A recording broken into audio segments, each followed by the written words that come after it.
If you enjoyed this podcast, please consider liking, sharing, and subscribing to the channel.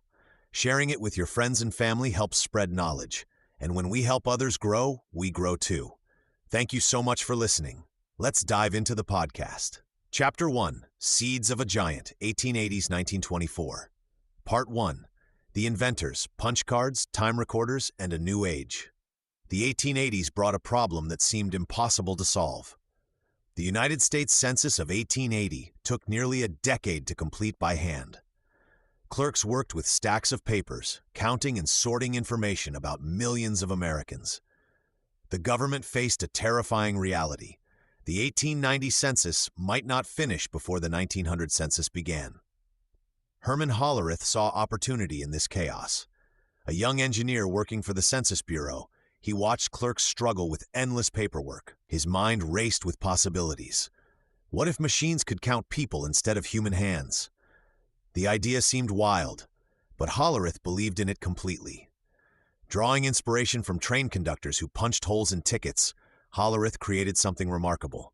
He designed cards with specific positions for holes. Each hole represented different information about a person: age, gender, occupation, birthplace. A machine could read these holes and sort the cards automatically. The invention required countless experiments. Hollerith tested different card materials, hole sizes, and reading mechanisms. His tabulating machine used pins that would pass through punched holes, completing electrical circuits. When a circuit closed, a counter advanced. The process was revolutionary. Machines could now process information faster than any human clerk. Government officials remained skeptical until they witnessed the first demonstration. Hollerith's machine sorted through hundreds of cards in minutes, work that would have taken clerks hours. The 1890 census became a triumph, completed in just 2.5 years. The federal government saved millions of dollars and countless hours of labor.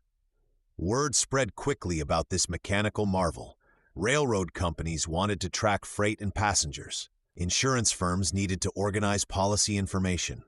Department stores sought to manage inventory records. The demand for automated data processing exploded across American business.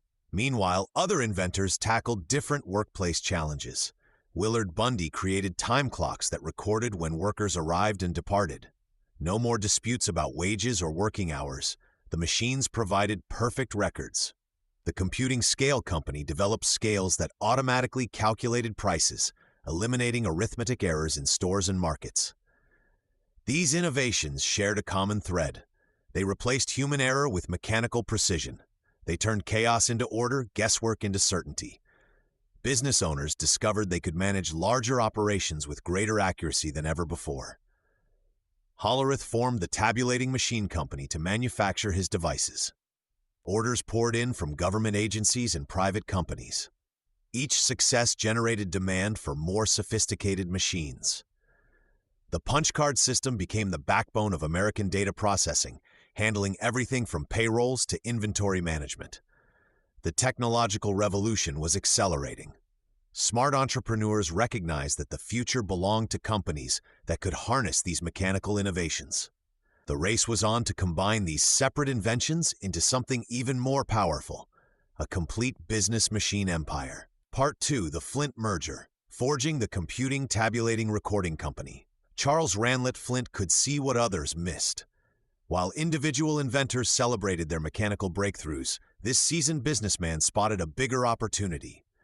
He understood that punch cards, time clocks, and computing scales served the same master: the growing appetite of modern business for efficiency and control.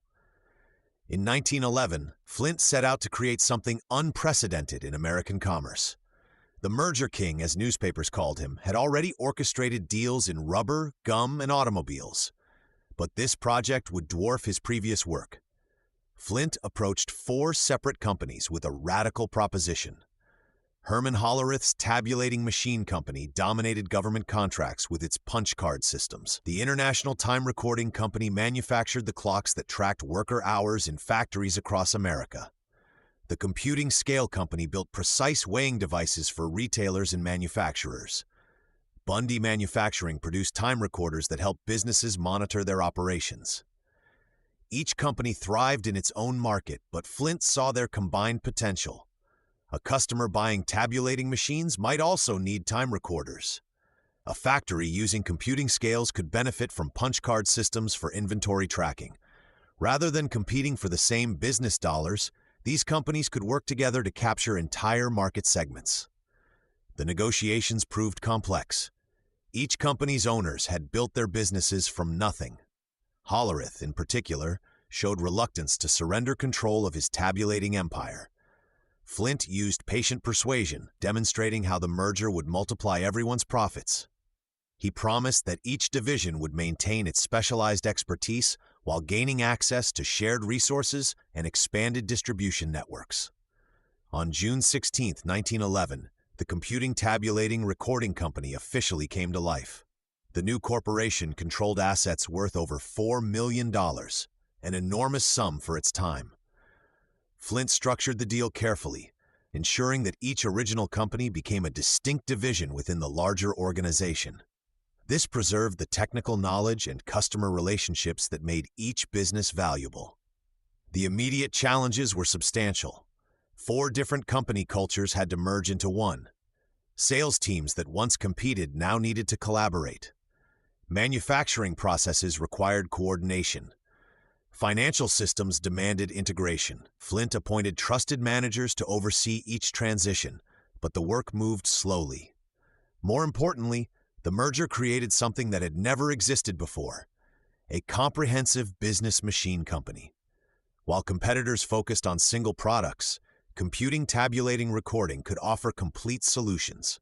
A railroad company could purchase tabulating machines for passenger records, time clocks for employee management, and computing scales for freight operations, all from the same supplier.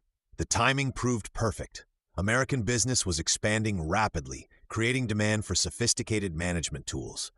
The federal government, already a major customer, began placing larger orders as it grew more complex.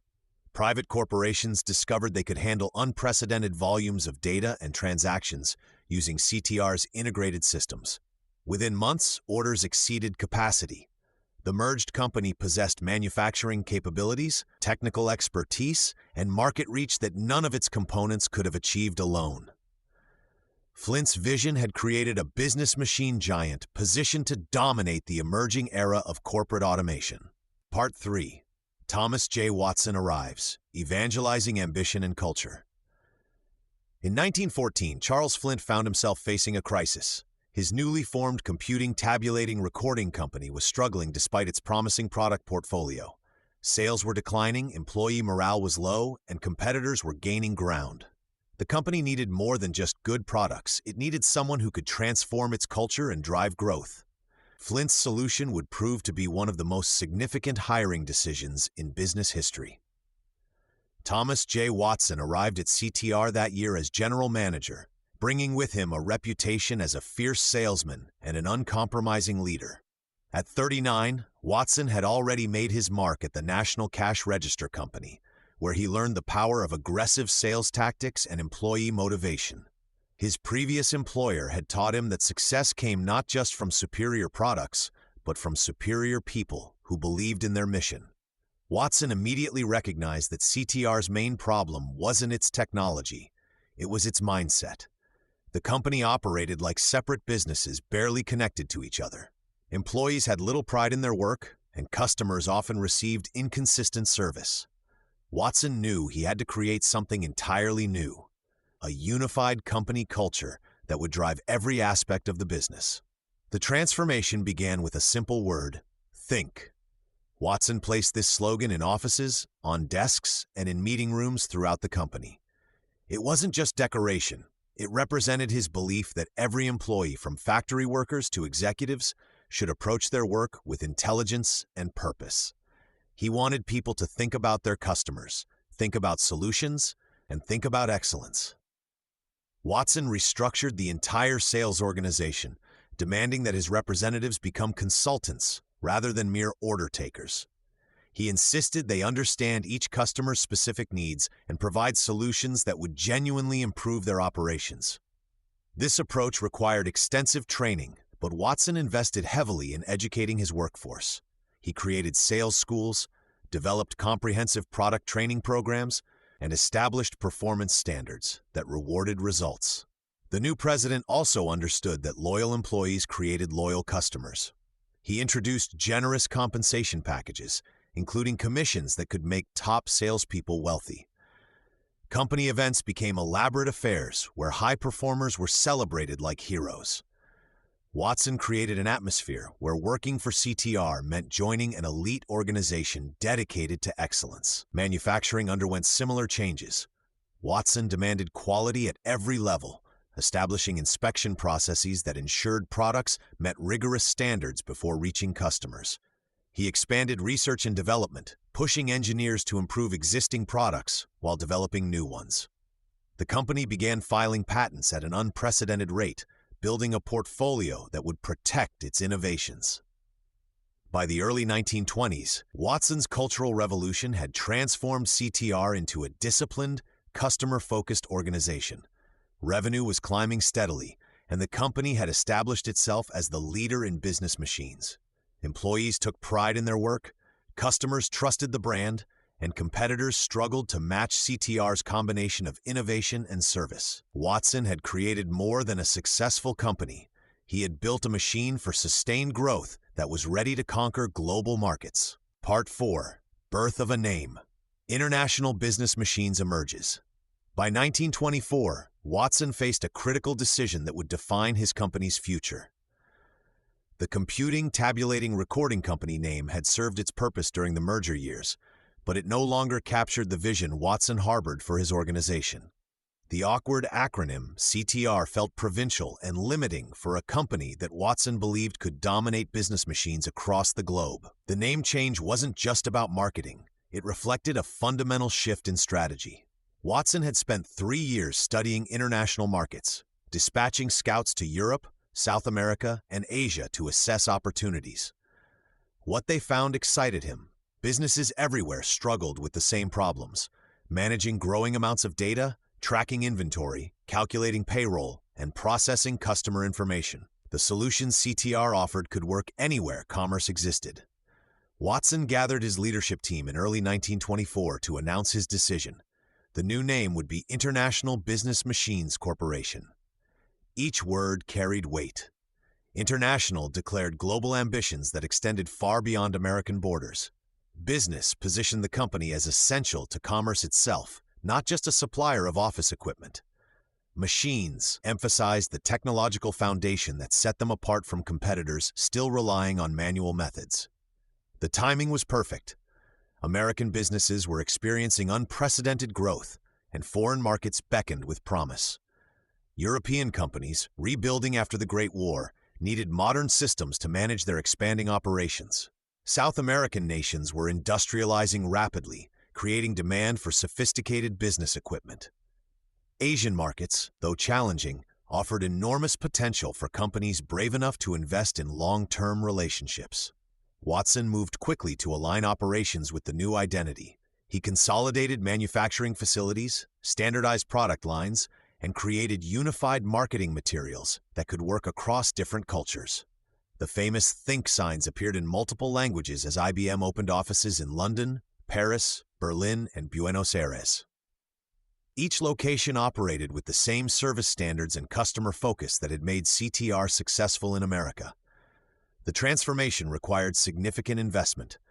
IBM hired linguists, established local partnerships, and adapted products to meet regional preferences and regulations.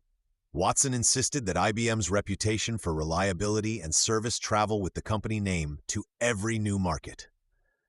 By the end of 1924, International Business Machines Corporation existed not just on paper, but as a functioning reality. Revenue from international operations began contributing meaningfully to the bottom line. More importantly, IBM had established the infrastructure and mindset necessary for global expansion. The name change marked more than corporate rebranding. It represented Watson's belief that business machines would become indispensable worldwide. As IBM entered 1925, the company possessed the tools, talent, and ambition to make that prediction reality. The stage was set for an era of expansion that would establish IBM as a dominant force in the emerging world of business technology. Chapter 2: Ambition ascends. IBM's expansion amid turmoil, 1945. Part 1. Machines for the World, Global Growth and Early Innovations.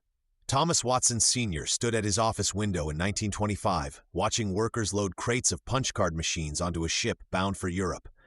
His company had already dominated American business data processing. Now he wanted the world.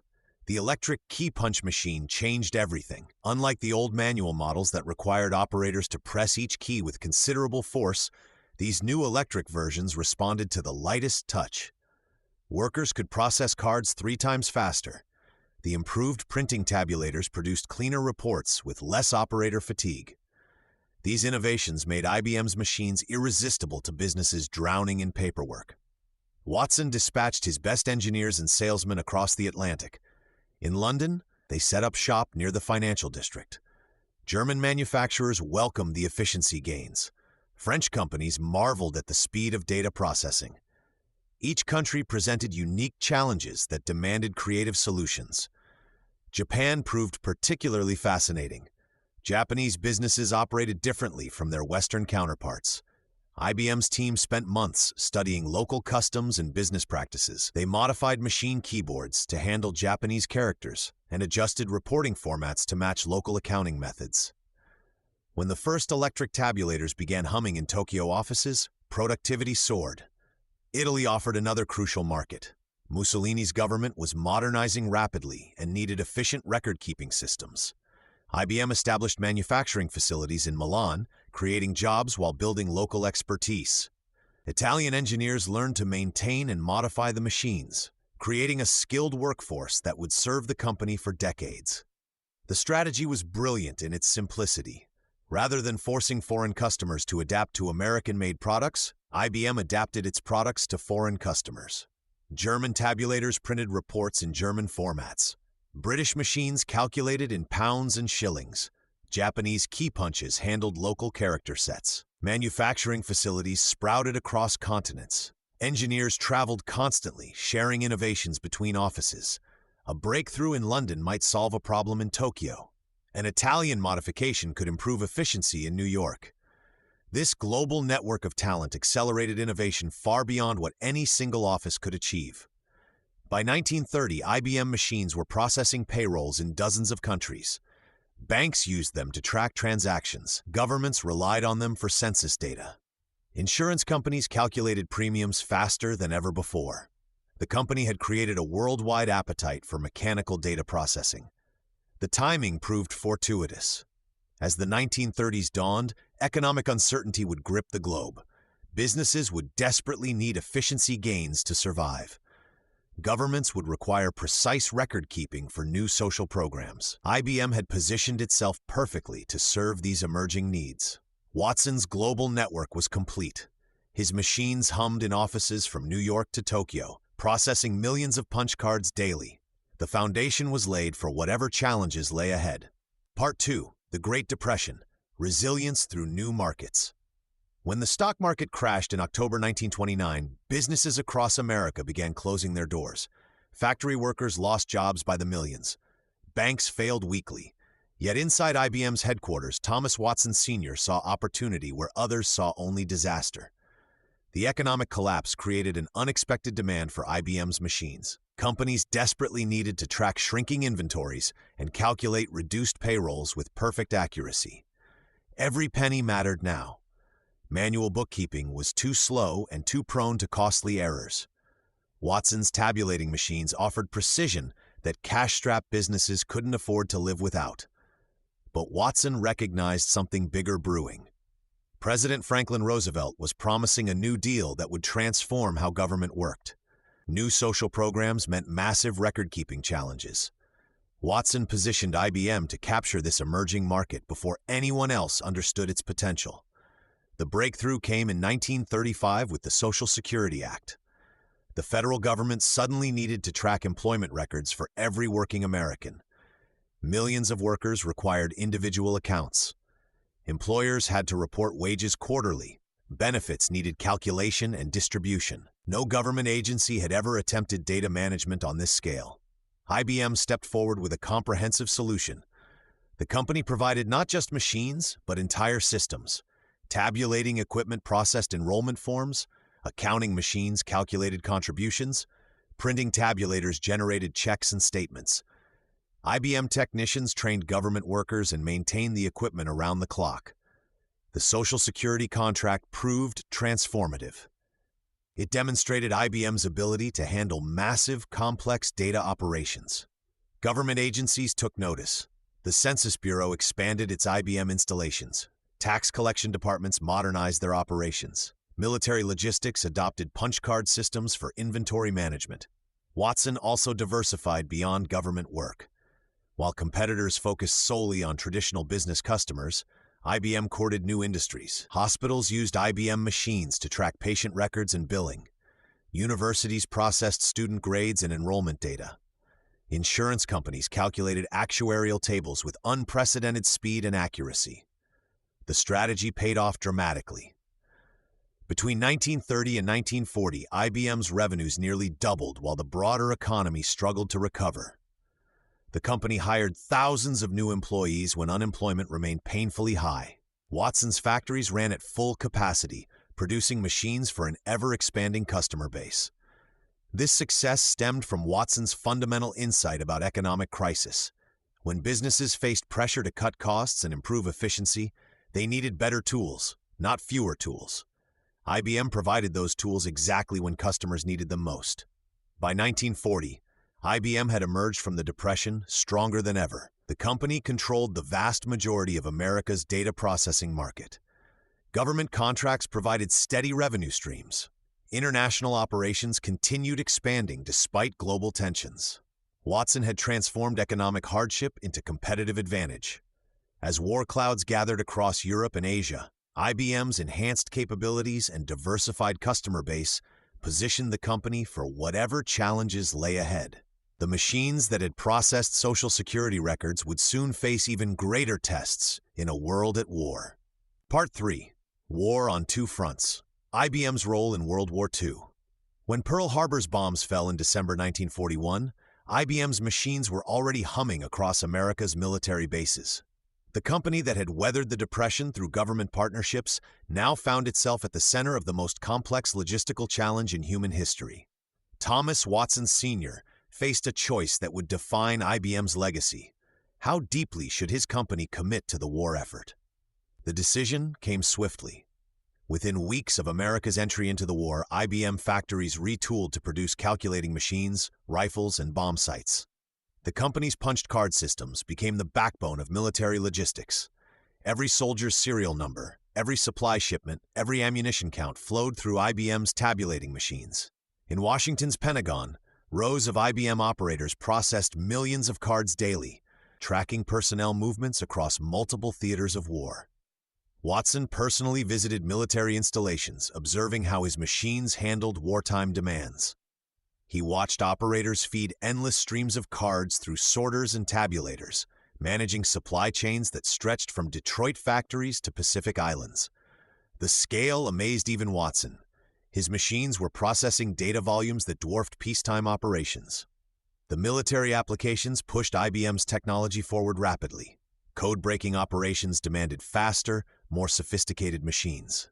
IBM engineers worked closely with Navy cryptographers, developing specialized equipment that could analyze intercepted communications. These wartime innovations would later influence commercial computing development. However, IBM's wartime story carried troubling complexities. Before America entered the war, IBM's German subsidiary had supplied punched card systems to Nazi organizations. These machines helped track populations and manage logistics for Hitler's regime. When war erupted, Watson faced harsh criticism for these business relationships. He eventually returned a medal Hitler had awarded him, but questions about corporate responsibility during wartime lingered. The company's domestic operations focused entirely on Allied support. IBM's Endicott factory produced millions of punched cards monthly. Workers operated in shifts around the clock, meeting military demands that seemed to grow exponentially. The war transformed IBM from a business equipment company into a critical defense contractor. Military contracts brought unprecedented revenue growth. Government payments allowed IBM to expand research facilities and hire additional engineers. The company invested heavily in new technologies, sensing that post-war markets would demand more sophisticated data processing capabilities. By 1945, IBM's machines had processed casualty reports, managed prisoner of war records, and coordinated the massive logistics operations that helped win the war. The conflict had tested every aspect of IBM's capabilities and revealed the true potential of mechanized data processing. As victory approached, Watson contemplated the future. His company had proven that machines could handle information on previously unimaginable scales. The war had created demand for faster, more powerful calculating equipment. Military researchers were already discussing electronic computers that could process thousands of calculations per second. Watson sensed that the post-war world would hunger for these new electronic capabilities, setting the stage for IBM's next transformation. Part 4. The Post-War Pivot, Laying the Groundwork for Computing. The war's end in 1945 found IBM standing at a crossroads. Thomas Watson Sr. watched as his company's machines returned from military bases and government offices, their metal surfaces worn from years of constant operation. The conflict had shown him something extraordinary. Data processing could handle far more than anyone had imagined. But the mechanical tabulators and electric sorters that had served IBM so well were reaching their limits. In university laboratories across America, scientists were building strange new machines filled with glowing vacuum tubes instead of spinning gears. These electronic computers could perform thousands of calculations in minutes, not hours. Watson realized his company needed to master this new technology or risk becoming obsolete. The transition would be painful and expensive, but the alternative was worse.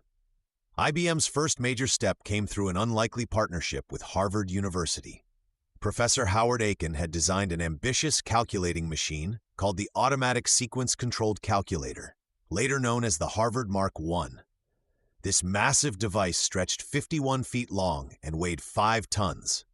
Unlike IBM's traditional machines, it could follow complex sequences of instructions automatically, working through mathematical problems without human intervention at each step.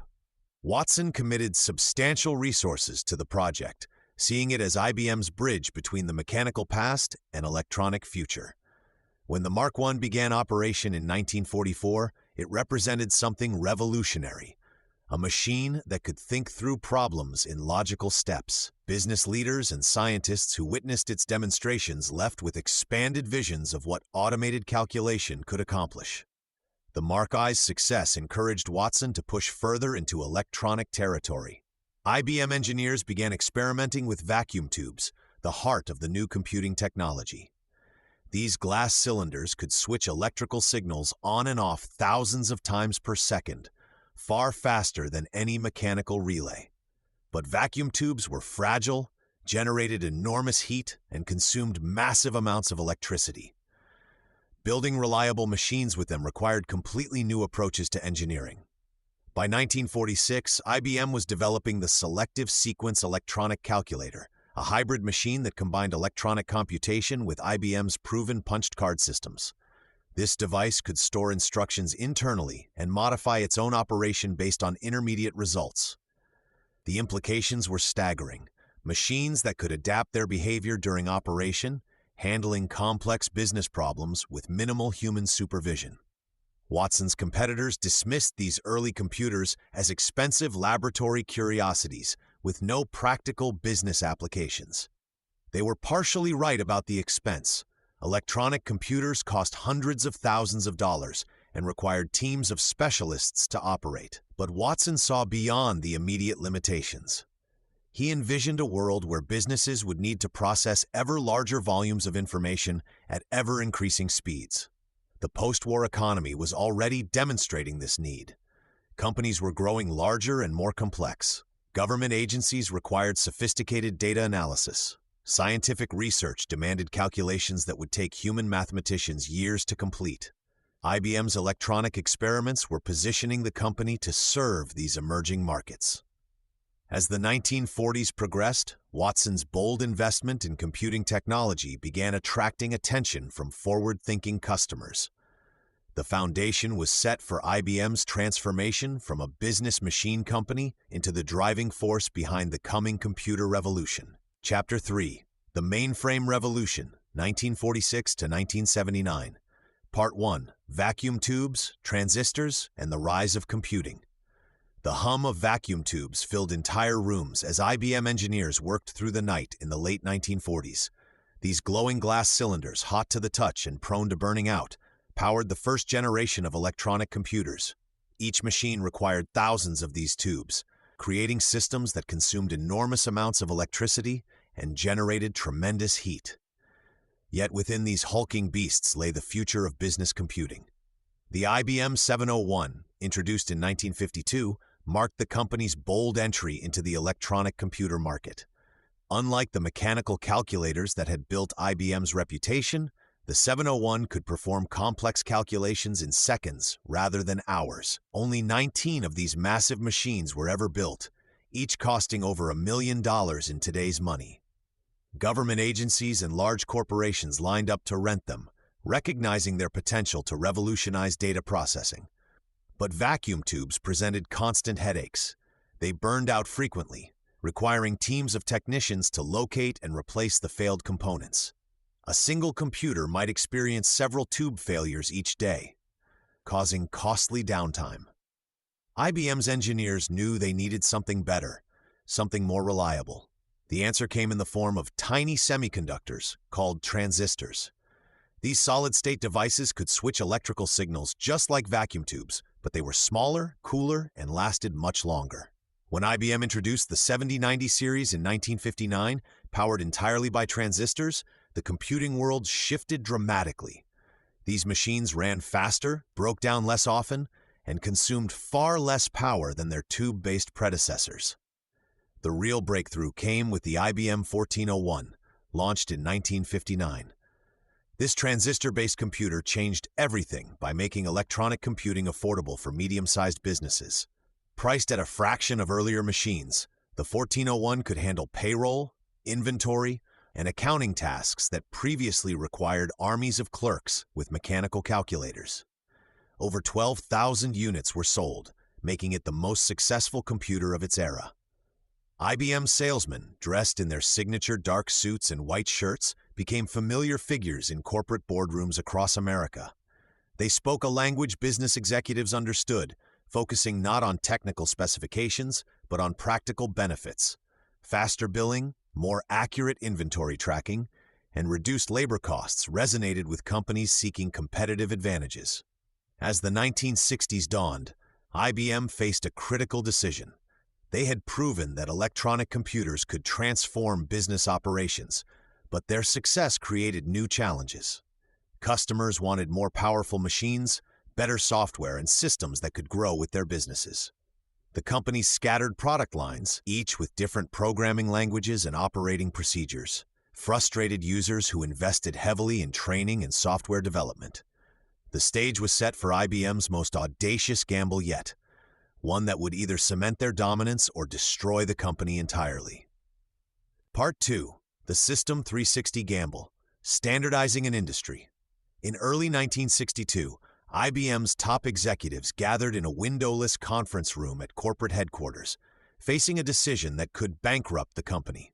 Thomas Watson Jr., the CEO who had inherited the business from his legendary father, stared at charts showing IBM's fragmented product line. The company sold computers that couldn't talk to each other, forcing customers to choose between incompatible machines like picking sides in a war. The problem was simple but devastating. A bank using IBM's 1401 computer for payroll couldn't easily upgrade to a more powerful 7090 for complex calculations. The programming languages were different, the data formats were incompatible, the operating systems worked in completely separate worlds. Companies invested millions in software and training, only to discover they were trapped in technological dead ends. Gene Amdahl, IBM's brilliant chief architect, proposed a radical solution. Instead of building separate computers for different jobs, why not create one family of machines that could all run the same programs? Small businesses could start with a basic model and grow into larger systems without losing their investment in software and training. The concept seemed logical, but the execution would require rebuilding IBM's entire product line from scratch. The financial stakes were staggering. IBM would need to invest $5 billion in research and development, more than the company's total revenue in 1962. They would have to design new circuits, write new software, and retrain thousands of engineers. Worse yet, they would have to stop selling their profitable existing computers and convince customers to wait for unproven machines. Watson Jr. knew the risks. If the System 360 failed, IBM would collapse under the debt. But if competitors developed compatible systems first, IBM would lose its market leadership forever. After months of heated debates, he made the call. IBM would bet everything on a single, unified computer architecture. The development process consumed 4 years and mobilized 60,000 employees across multiple continents. Engineers worked around the clock, designing microprocessors that could handle everything from simple accounting to complex scientific calculations. Programmers wrote operating systems that could manage resources efficiently across the entire product range. Manufacturing teams built new factories to produce components that had never existed before. On April 7, 1964, IBM announced the System 360 family to the world. 6 different models, all using the same instruction set and running the same software. Customers could finally invest in programs and training without fear of obsolescence. The response was immediate and overwhelming. Orders poured in faster than IBM could fill them. The System 360 transformed not just IBM, but the entire computing industry. Competitors scrambled to create compatible systems, establishing IBM's architecture as the industry standard. Businesses could now plan long-term computing strategies, knowing their investments would remain valuable as they grew. The gamble had succeeded beyond anyone's expectations, but success brought new challenges that would test IBM's dominance in unexpected ways. Part 3. Software and Services. Building an Ecosystem. The System 360's triumph created an unexpected problem. Customers flooded IBM with orders, but they also demanded something the hardware alone could not provide: sophisticated software to make these powerful machines truly useful. Raw computing power meant nothing without the programs to harness it. IBM faced a stark reality. Hardware sales brought in revenue once, but software and services could generate income for years. Smart executives realized this represented a golden opportunity to transform IBM from a machine company into a complete computing partner. The first challenge came with OS 360, the operating system designed to run across all System 360 models. This software project became one of the most complex undertakings in computing history. Thousands of programmers worked around the clock, wrestling with code that had to perform flawlessly on machines ranging from small business computers to massive scientific calculators. OS 360 arrived late and buggy, frustrating customers who had invested heavily in the new hardware. But IBM's response revealed its emerging strategy. Instead of abandoning troubled customers, the company sent armies of technicians and programmers to client sites. These specialists worked directly with customers, fixing problems, customizing installations, and teaching users how to maximize their systems. This hands-on approach created something unprecedented in the computing industry: genuine partnerships between vendor and customer. IBM technicians became fixtures at major corporations, understanding their clients' businesses as thoroughly as their own managers did. When problems arose, customers called IBM first, knowing expert help would arrive quickly. The service model proved incredibly profitable. Customers paid monthly fees for software licenses, maintenance contracts, and consulting services. These recurring payments provided IBM with steady income streams that continued long after the initial hardware purchase. More importantly, these relationships made it extremely difficult for customers to switch to competitors. IBM's software evolved rapidly beyond OS 360. The company developed specialized programs for banking, manufacturing, and scientific research. Each industry received customized solutions that solved specific problems while keeping customers firmly within IBM's ecosystem. Database management systems, programming languages, and application software all carried the IBM brand. By the mid-1970s, MVS, multiple virtual storage, replaced OS 360, offering even more sophisticated capabilities. This operating system could juggle multiple tasks simultaneously, making expensive mainframe time more efficient. Customers could run payroll, inventory management, and financial reporting simultaneously on the same machine. The transformation was complete.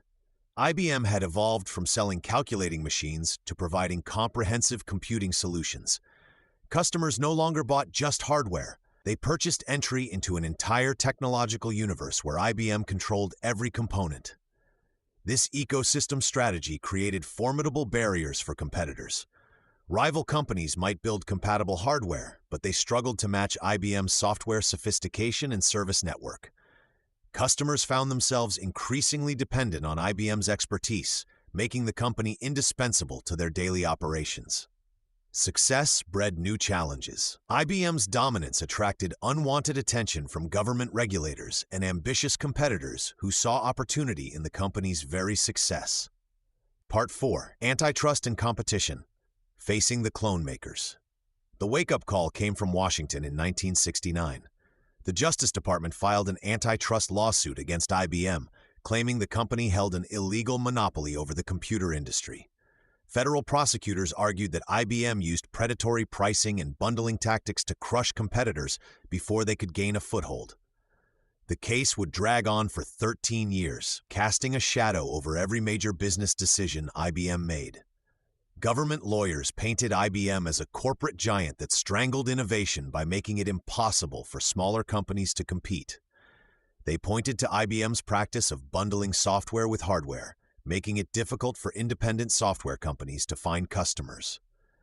When competitors tried to sell add-on equipment for IBM machines, the company often responded by dropping prices or announcing superior products that might not even exist yet. IBM executives found themselves walking a tightrope. They needed to remain competitive while avoiding actions that could be seen as monopolistic. Legal teams reviewed pricing strategies and product announcements with unprecedented scrutiny. The company spent millions on lawyers and compliance measures, resources that could have gone toward research and development. Meanwhile, a new breed of competitor emerged from an unexpected direction. Companies like Amdahl, founded by former IBM engineer Gene Amdahl, began producing machines that could run IBM software but offered better performance or lower prices. These plug-compatible manufacturers, or PCMs, represented a different kind of threat than traditional competitors. The clone makers understood IBM's greatest strength and turned it into a vulnerability. Because IBM had created such a comprehensive ecosystem, customers desperately wanted alternatives that could preserve their software investments. Amdahl's machines promised IBM compatibility with superior speed, directly challenging IBM's technical superiority. IBM's response revealed the company's strategic flexibility. Rather than simply cutting prices, which might have triggered more antitrust concerns, IBM accelerated innovation cycles. New mainframe models appeared more frequently, each offering improvements that made older machines, including competitor models, seem obsolete. The company also began unbundling software from hardware, selling them separately to address regulatory concerns while maintaining control over both markets. The strategy worked, but at a cost. Faster product cycles meant higher development expenses and shorter product lifespans. Customers sometimes delayed purchases, waiting for the next announcement. Competitors learned to time their product launches more carefully, avoiding direct confrontations with IBM's newest offerings.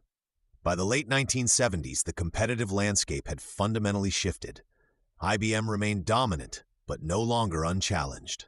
The company had learned to compete not just on technical merit, but within legal and regulatory constraints that would define corporate behavior for decades to come. The antitrust case taught IBM that market dominance required constant vigilance and adaptation. Success had made the company a target, forcing it to evolve beyond pure technical excellence toward more sophisticated competitive strategies that would serve it well as computing itself began to change. Part 5. Beyond Mainframes, First Steps into Personal Computing. As the 1970s unfolded, IBM faced a curious paradox. The company ruled the mainframe world with an iron grip, yet whispers of change echoed through its research labs and engineering departments. While executives focused on defending their massive System 360 empire, Against clone makers and antitrust lawyers, a small group of engineers began exploring machines that seemed almost toy-like compared to the room-sized computers that generated billions in revenue. The first hints came from unexpected places. Universities were buying smaller machines called mini-computers from companies like Digital Equipment Corporation. These systems cost thousands instead of millions, yet they could handle significant computing tasks. IBM's customers started asking questions. Why did they need massive mainframes for every computing task? Could smaller machines handle specific jobs more efficiently? IBM's initial response was cautious. The company had built its fortune on large, expensive systems that required extensive support contracts and professional services. Smaller computers threatened this profitable model, yet ignoring the trend seemed dangerous. Company researchers began quiet experiments with mini-computer designs, careful not to cannibalize their mainframe business. The breakthrough came when IBM engineers realized that smaller computers could actually complement mainframes rather than replace them. They envisioned networks where mini-computers handled specialized tasks while mainframes processed the heavy computational work. This concept led to the development of the Series 1 mini-computer in the mid-1970s, IBM's first serious entry into smaller systems. Meanwhile, an even more radical development was brewing in California garages and small startups. Microprocessors had made it possible to build complete computers on single-circuit boards. These microcomputers were primitive compared to IBM's machines, but they cost hundreds of dollars instead of thousands. Most IBM executives dismissed them as toys for hobbyists and engineers. However, a few forward-thinking IBM researchers saw potential. They watched companies like Apple gain attention with machines that ordinary people could afford and use. The researchers conducted secret studies on microcomputer technology, exploring how these simple machines might evolve. Their reports predicted that microcomputers would eventually become powerful enough for business use. The tension within IBM was palpable. Mainframe divisions generated enormous profits and employed thousands of engineers. Why risk this success for uncertain technologies? Yet the company's history suggested that technological change was inevitable. IBM had successfully transitioned from punch cards to vacuum tubes to transistors. Each shift had initially seemed threatening, but ultimately strengthened the company. By the late 1970s, IBM had quietly assembled teams to study both mini-computers and microcomputers seriously. The company began developing prototypes and conducting market research. These efforts remained small compared to mainframe development, but they represented IBM's recognition that computing was fragmenting into multiple markets with different needs and price points. The stage was set for a fundamental transformation. IBM's dominance in large computers was secure, but the computing landscape was expanding beyond traditional boundaries. The company stood at a crossroads where its next decisions would determine whether it could maintain leadership as computing became personal, affordable, and accessible to millions of ordinary users. Chapter 4: Collision with the PC Era, 1980-1999. Part 1: The PC Revolution, IBM's 5150 and an Open Architecture. In 1980, IBM faced a crisis that would reshape the entire computing industry. Small computers were popping up everywhere, and IBM was losing ground fast. Apple's computers sat on desks in homes and offices while IBM's massive mainframes filled entire rooms. The company that had dominated business computing for decades suddenly looked outdated. IBM's executives knew they had to act quickly. They assembled a small team in Boca Raton, Florida, far from the company's traditional headquarters. This team had one mission: build a personal computer in just 1 year. For IBM, this timeline was revolutionary. The company typically spent years developing new products through layers of committees and approval processes. The Boca Raton team made a radical decision that would change everything. Instead of building every component themselves, as IBM always did, they would use parts made by other companies. They bought Intel's 8088 processor and asked a small Seattle company called Microsoft to provide the operating system. This approach went against everything IBM had ever done. On August 12, 1981, IBM announced the Personal Computer Model 5150. The machine looked serious and professional, dressed in IBM's signature beige plastic. It cost $1,565 for the basic model, making it expensive but not impossible for businesses to afford. More importantly, IBM published the technical specifications. Any company could build parts for this computer or create software for it. This open design sparked an explosion of innovation. Companies rushed to make printers, memory cards, and software programs for the IBM PC. Within months, stores sold hundreds of different add-on products. The computer industry transformed from a collection of incompatible machines into a unified platform where everything worked together. Sales exceeded all expectations. Businesses trusted the IBM name and bought PCs by the thousands. Other computer makers scrambled to make their machines compatible with IBM's design. The phrase IBM compatible became the standard that everyone chased. But IBM's open strategy contained the seeds of its own downfall. Because the company had published all the technical details, other manufacturers could build identical machines. Companies like Compaq studied IBM's design and created computers that worked exactly the same way but cost less money. Microsoft, meanwhile, retained the rights to sell its operating system to anyone.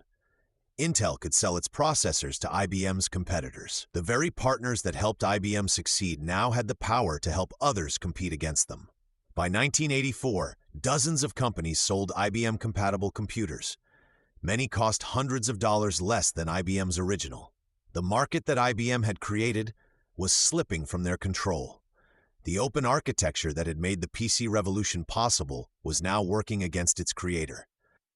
IBM had won the battle by creating the personal computer standard, but they were already losing the war for control over the industry they had built.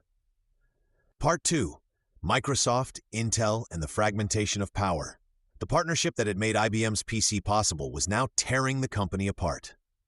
By the mid-1980s, Microsoft and Intel had grown into giants, feeding off the ecosystem IBM had created. Bill Gates watched as his MS-DOS operating system became the standard for personal computers worldwide. Every IBM-compatible machine needed his software to run. Intel's processors powered not just IBM computers, but hundreds of competing machines.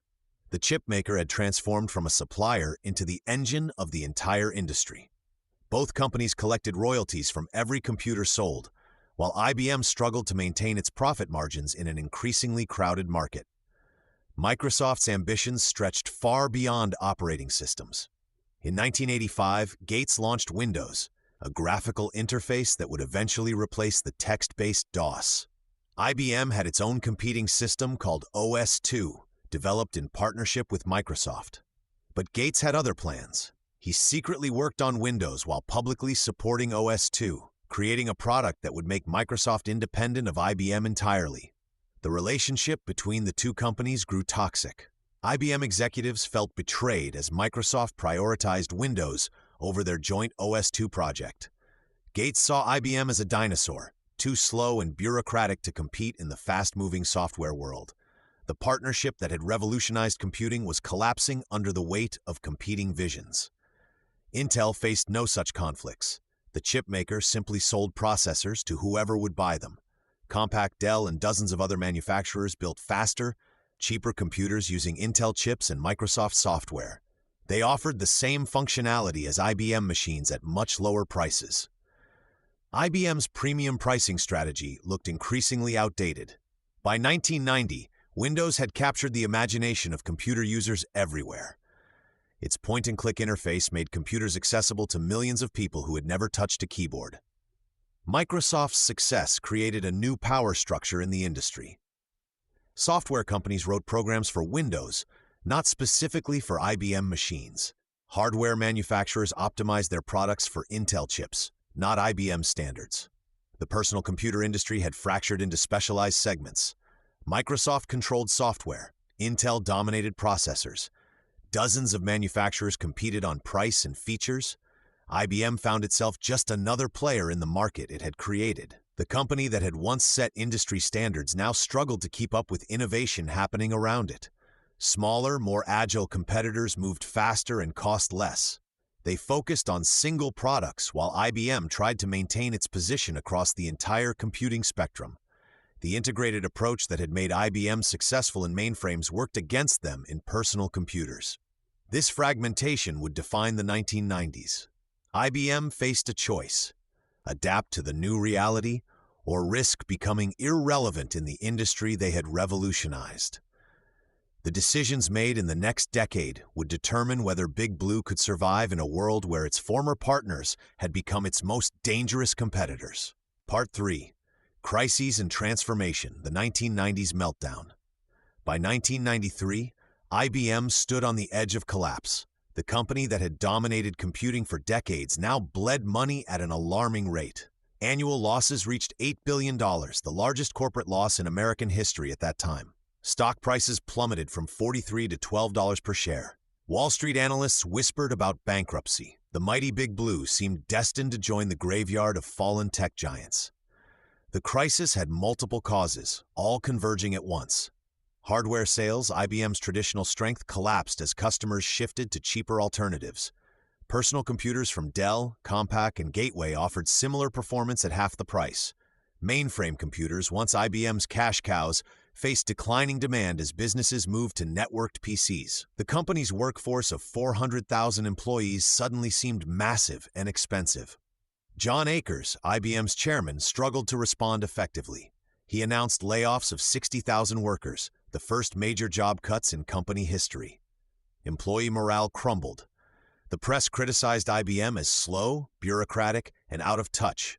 Customers questioned whether to trust their critical computing needs to a company that might not survive. Inside IBM's headquarters, executives debated radical solutions. Some board members pushed to break the company into smaller pieces. They wanted to spin off the PC division, the mainframe business, and the services group as separate companies. This approach had worked for AT&T after its forced breakup.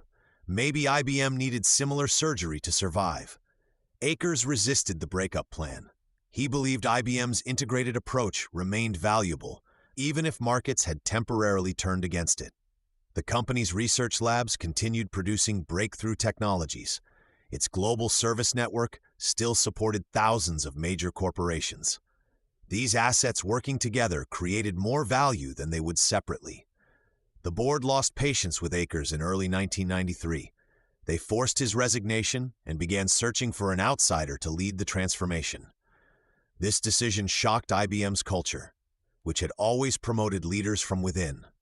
For the first time in company history, they needed fresh perspective more than institutional knowledge. Lou Gerstner emerged as their unexpected choice. He came from RJR Nabisco, a food and tobacco conglomerate with no technology background.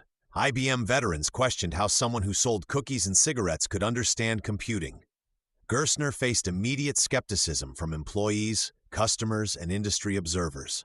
Gerstner's first major decision stunned everyone. He rejected the breakup plan that seemed inevitable. Instead, he bet IBM's future on staying together while fundamentally changing how the company operated. He shifted focus from hardware manufacturing to services and software. The plan required massive cultural change and enormous financial risk. The transformation began with brutal cost-cutting. Gerstner eliminated 100,000 more jobs and closed redundant facilities worldwide. He forced different IBM divisions to cooperate instead of competing internally. Most importantly, he pushed the company toward consulting services that helped customers solve complex business problems rather than simply selling them machines. This strategy set the stage for IBM's most dramatic reinvention, as the company prepared to prove its technical superiority through an unlikely champion on a chessboard. Part 4. Chess, Supercomputers, and Rebranding. The chessboard sat in a quiet room, but the entire world watched. On one side sat Garry Kasparov, the greatest chess player alive. On the other side hummed a machine called Deep Blue, packed with IBM's most advanced technology. This wasn't just a game. This was IBM's chance to prove it still mattered in a world that seemed to be leaving it behind. By 1997, IBM needed good news badly. The company had survived the brutal restructuring of the early 1990s, but many people still saw it as yesterday's technology giant. Personal computers from Dell and Compaq dominated offices. Microsoft and Intel controlled the software and chips that made computers work. IBM seemed like a fading heavyweight boxer, still dangerous but past its prime. Deep Blue changed that story. The machine could analyze 200 million chess positions every second. Its processors worked together in ways that made previous computers look like pocket calculators. When the first match happened in 1996, Kasparov won, but barely. He seemed shaken by the machine's unexpected moves and relentless calculation power. The rematch in May 1997 captivated millions. Newspapers covered it like a heavyweight championship fight. Television networks provided live updates. People gathered around computer screens to follow each move. The drama built over 6 games as man and machine traded victories. Then came Game 6. Kasparov, clearly rattled by the machine's play, made a crucial mistake early in the game. Deep Blue pressed its advantage with mechanical precision. After just 19 moves, the world champion resigned. The room erupted. Deep Blue had won the match. The victory sent shockwaves through the technology world. Here was proof that IBM could still innovate. The company hadn't just built another computer, it had created something that could outthink the smartest human in chess. Suddenly, IBM looked like a pioneer again, not a relic. The timing couldn't have been better. As the internet exploded and businesses needed complex computing solutions, IBM could point to Deep Blue as evidence of its advanced capabilities. The chess victory became a powerful marketing tool. If IBM's computers could beat Kasparov, they could certainly handle corporate data processing and emerging internet challenges. More importantly, Deep Blue showcased IBM's new direction. This wasn't about selling individual computers to consumers. This was about building massive, intelligent systems that could solve complex problems. The supercomputer pointed toward IBM's future as a company that would help businesses think, not just compute. The victory marked a turning point in public perception. IBM was no longer just the company that lost the PC wars to Microsoft and Intel. It was the company that built machines smart enough to defeat human champions. As the technology industry raced toward the new millennium, IBM had positioned itself as the builder of tomorrow's thinking machines. Part 5. Exit from the PC, Lenovo deal and service model shift. By the early 2000s, IBM faced a stark reality. The PC business that had once defined its consumer presence was bleeding money. Low profit margins, intense competition from Dell and other manufacturers, and the commoditization of personal computers had turned what was once a prestigious division into a financial burden. The company that had created the modern PC industry was now struggling to survive in it. The numbers told a brutal story. IBM's PC division was losing hundreds of millions of dollars annually. While competitors like Dell had mastered low-cost manufacturing and direct sales, IBM remained stuck with expensive operations and shrinking market share. The company's leadership knew something had to change. They could either pour more resources into a losing battle or make a strategic retreat. In December 2004, IBM announced a decision that shocked the technology world. The company would sell its entire PC division to Lenovo, a Chinese manufacturer most Americans had never heard of. The deal was worth $1.75 billion, but more importantly, it represented IBM's complete exit from the consumer computer market it had helped create 2 decades earlier. The sale wasn't just about cutting losses. It was a clear signal that IBM was transforming into something entirely different. While competitors fought over razor-thin margins in PC manufacturing, IBM was betting its future on high-margin services. The company wanted to be the consultant that helped businesses solve complex problems, not the manufacturer that assembled commodity hardware. Lenovo gained more than just factories and inventory in the deal. They acquired IBM's laptop technology, including the respected ThinkPad brand, along with 10,000 employees and access to IBM's global sales network. For Lenovo, it was an instant transformation from a regional Chinese company into a global PC manufacturer. For IBM, it was liberation from a business that no longer fit its vision. The timing proved prescient. As PC sales began their long decline in favor of smartphones and tablets, IBM avoided the worst of the industry's contraction. Instead, the company doubled down on consulting services, helping businesses navigate digital transformation, implement new technologies, and optimize their operations. This wasn't just about abandoning hardware. IBM was positioning itself as the company that understood how technology could transform entire industries. While others manufactured products, IBM would design solutions. The Lenovo deal marked the final step in IBM's evolution from a hardware company to a services giant. The transformation was complete. The company that had once dominated through manufacturing prowess now succeeded through intellectual capital. IBM had learned to profit from thinking rather than building, consulting rather than producing. As the PC industry continued its race to the bottom, IBM walked away to higher ground. Chapter 5: Reinvention and the Pursuit of Artificial Intelligence, 2000-present. Part 1: The Century Company, IBM's 100-year anniversary, and a new vision. In 2011, IBM reached a milestone that few companies ever achieve: 100 years of continuous operation.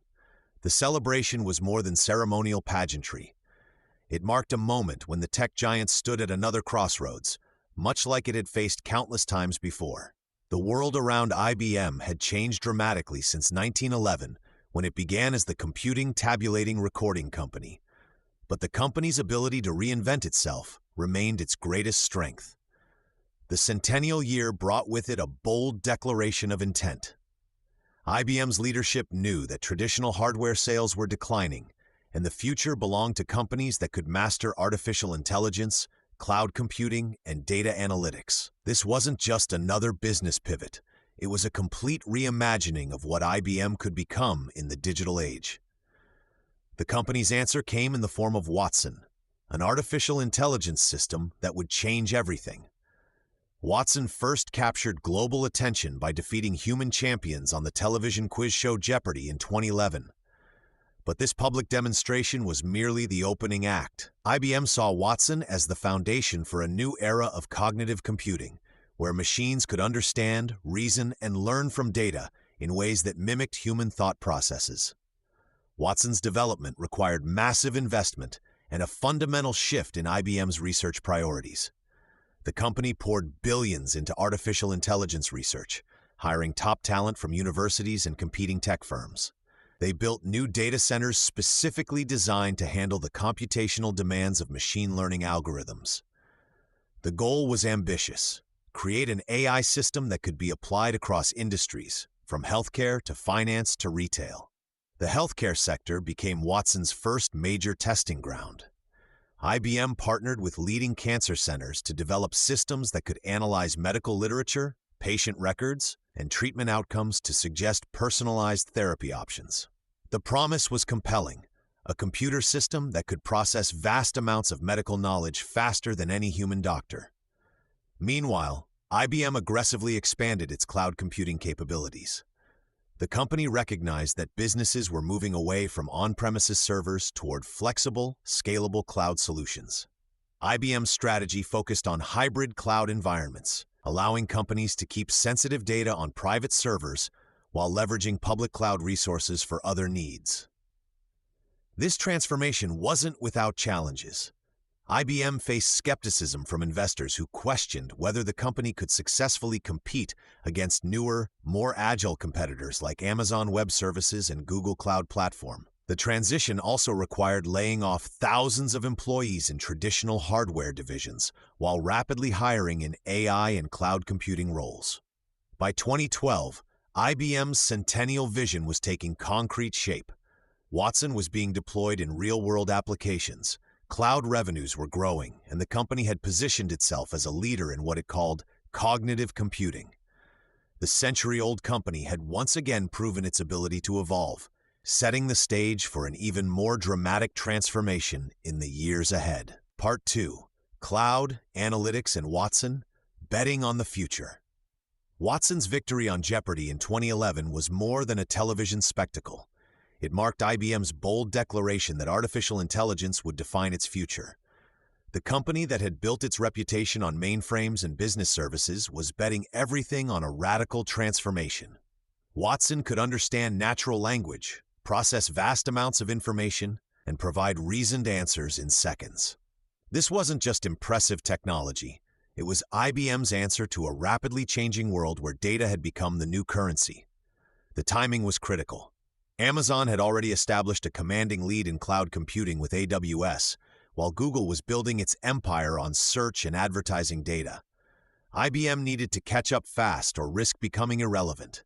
The company poured billions into developing Watson's capabilities, expanding beyond game shows into healthcare, finance, and retail. Doctors could now consult Watson for cancer treatment recommendations. Banks used it to detect fraud patterns. Retailers analyzed customer behavior to predict purchasing trends. But artificial intelligence was only part of IBM's strategy. The company recognized that businesses needed more than smart algorithms. They needed flexible infrastructure to run them. IBM's cloud platform emerged as a hybrid solution, allowing companies to keep sensitive data on private servers while leveraging public cloud resources for less critical operations. This approach differentiated IBM from pure public cloud providers like Amazon and Microsoft. The analytics revolution ran parallel to these developments. Companies were drowning in data, but starving for insights. IBM's analytics tools promised to transform raw information into actionable intelligence. Manufacturing companies could predict equipment failures before they happened. Insurance firms could assess risk more accurately.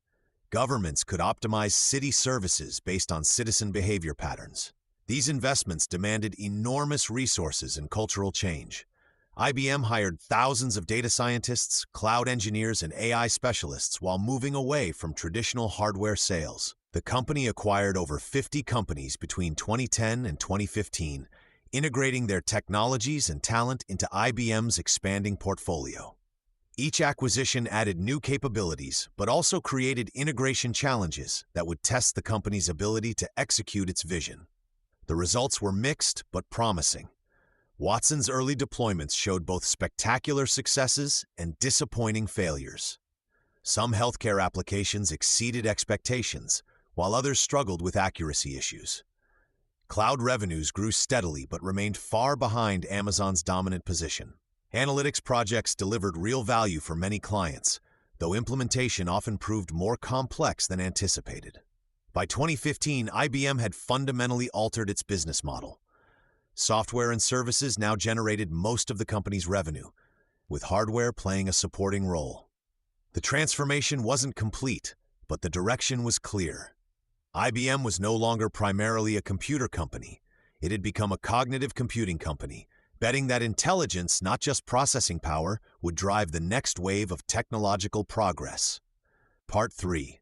Acquisitions and Globalization, Redefining the Enterprise. IBM's leadership knew that their cognitive computing vision needed muscle behind the brains. While Watson captured headlines and cloud services showed promise, the company faced a harsh reality. Their competitors were building comprehensive ecosystems that IBM couldn't match with internal development alone. The solution was aggressive acquisition, but this wasn't the measured expansion of previous decades. This was a fundamental reshaping of what IBM meant. The buying spree began in earnest around 2010 and accelerated through the following years. IBM executives scoured the globe for companies that could fill critical gaps in their transformation. Weather Company caught their attention for its vast data streams and consumer reach. The acquisition brought real-time weather data from millions of sources worldwide, feeding Watson's hungry algorithms while providing a direct connection to everyday consumers through weather apps. Red Hat represented the crown jewel of this acquisition strategy. The $34 billion purchase in 2019 shocked the industry with its size and strategic importance. Red Hat's open-source expertise and enterprise Linux solutions provided IBM with credibility in the hybrid cloud market that years of internal development hadn't achieved. More importantly, Red Hat brought a different corporate culture, one that embraced open collaboration and community-driven innovation. Each acquisition presented integration challenges that tested IBM's management capabilities. Different corporate cultures had to merge while preserving the innovative spirit that made these companies valuable.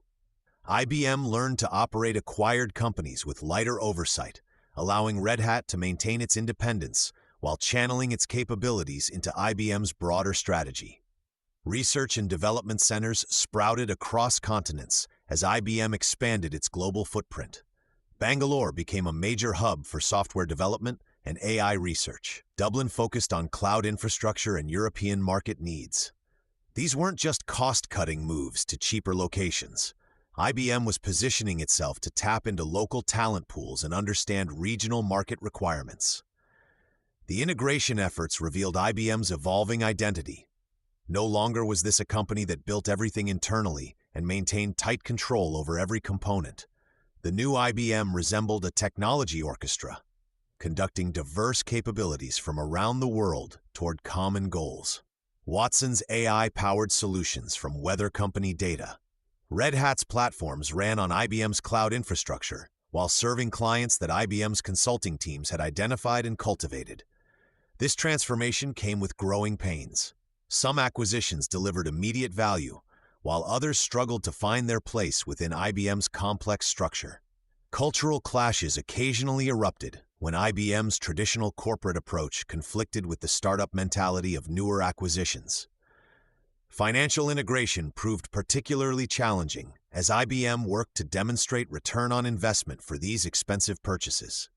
By 2020, IBM had become something entirely different from the company that had celebrated its centennial a decade earlier. The acquisition strategy had created a technology and consulting powerhouse with capabilities spanning artificial intelligence, cloud computing, data analytics, and enterprise software. But this transformation had also created new vulnerabilities.